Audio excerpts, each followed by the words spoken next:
На территории России находится почти 3 миллиона озер и столько же рек. В них водится множество рыбы, по разным данным от 400 до 800 видов. Казалось бы, с таким богатством любой желающий может прийти на берег и наловить себе столько, сколько душе угодно. Но не все так просто. В России существует закон о рыболовстве.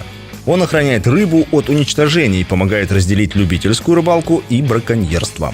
Прежде чем отправиться с удочкой на берег водоема, следует изучить правила. Ведь за нарушение некоторых из них грозят значительные штрафы. Какую рыбу нельзя ловить? Какие снасти запрещены в России? В какой период рыбалка находится под строгим запретом и сколько придется заплатить за нарушение закона о рыбалке? Сегодня мы ответим на все эти вопросы. Первый закон о рыболовстве приняли в 2004 году. Спустя 15 лет его доработали и дополнили новыми пунктами. Обновленный документ действует до сих пор, и иногда в него вносят коррективы. Главным изменением 2020 года стала отмена рыболовных участков.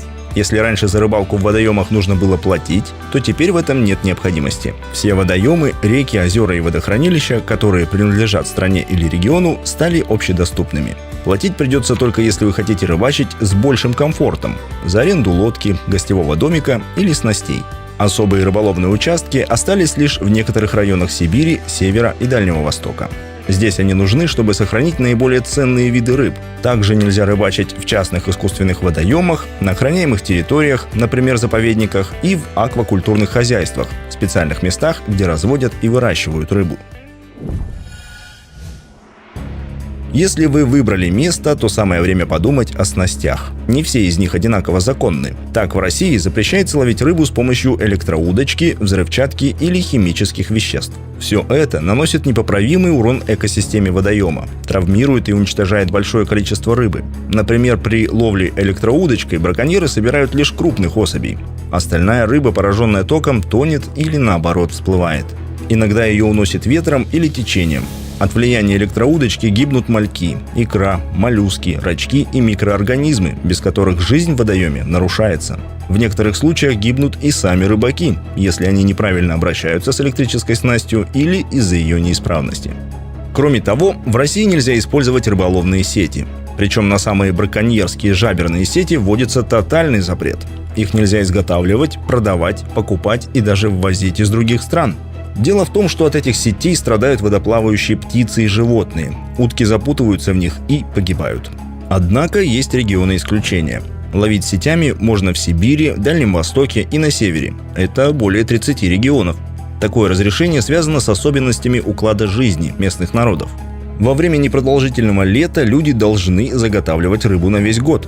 Главное – предварительно зарегистрировать снасть. Для этого нужно принести сеть в отделение рыболовства. Здесь на нее поставят маркировку с именем владельца. Если хозяин захочет продать или подарить свою сеть кому-то другому, ее придется регистрировать заново.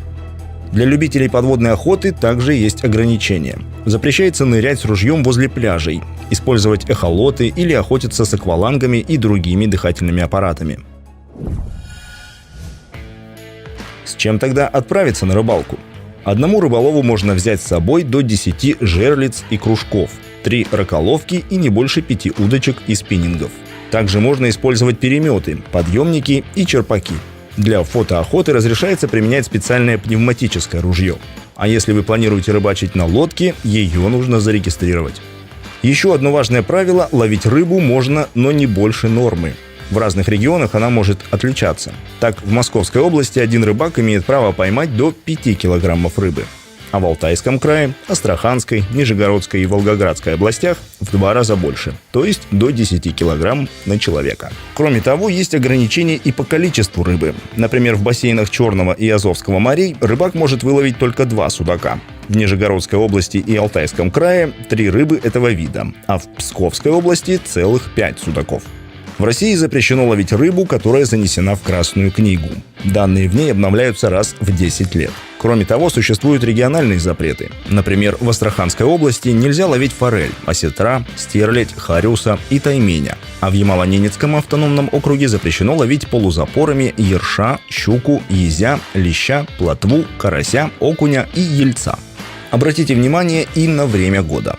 Весной проходит нерест. Это время, когда рыба откладывает икру. Чтобы не мешать размножению рыбы, в этот период накладывается запрет или ограничение на ловлю. Они могут отличаться в разных регионах, а даты устанавливаются каждый год. Так, в этом году в Архангельской области в мае нельзя было ловить беломорскую сельдь, а с апреля и до конца лета под запретом была добыча морского зайца и кольчатой нерпы. Обычно во время нереста нельзя рыбачить с лодки, но можно ловить рыбу с берега на спиннинг, удочку или фидер. При этом на снасти может быть не больше пары крючков. За нарушение правил рыбной ловли придется заплатить штраф от 2 до 5 тысяч рублей. В некоторых случаях речная полиция может конфисковать улов, лодку или снасти. Также нарушением считается парковка возле водоема на расстоянии до 200 метров, уничтожение знаков, которые обозначают границы охраняемой территории, и ловля без путевки. За браконьерство грозит уголовная ответственность и более серьезные санкции. Это могут быть штрафы от 300 до 500 тысяч рублей, наказание исправительными работами или даже до 2 лет лишения свободы. А за браконьерскую ловлю рыбы из Красной книги наказанием будет штраф до 1 000 000 рублей или до 4 лет тюремного заключения.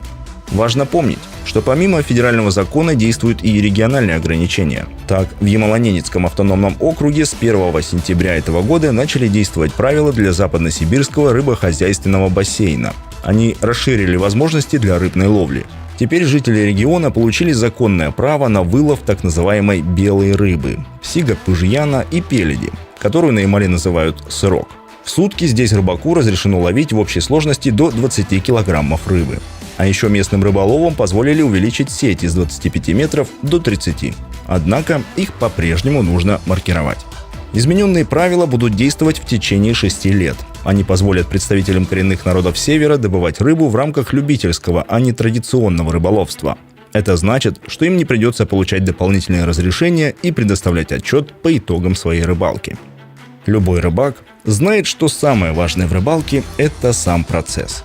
Не потребительское, а бережное и разумное отношение к природе позволит сохранить рыбу и, возможно, даже приумножить ее. А значит, и наслаждаться этим процессом как можно дольше. Большое спасибо за просмотр. Если вам понравилось видео, поставьте лайк и оставьте комментарий. А также подпишитесь на канал Ямал Медиа, чтобы узнать больше полезного.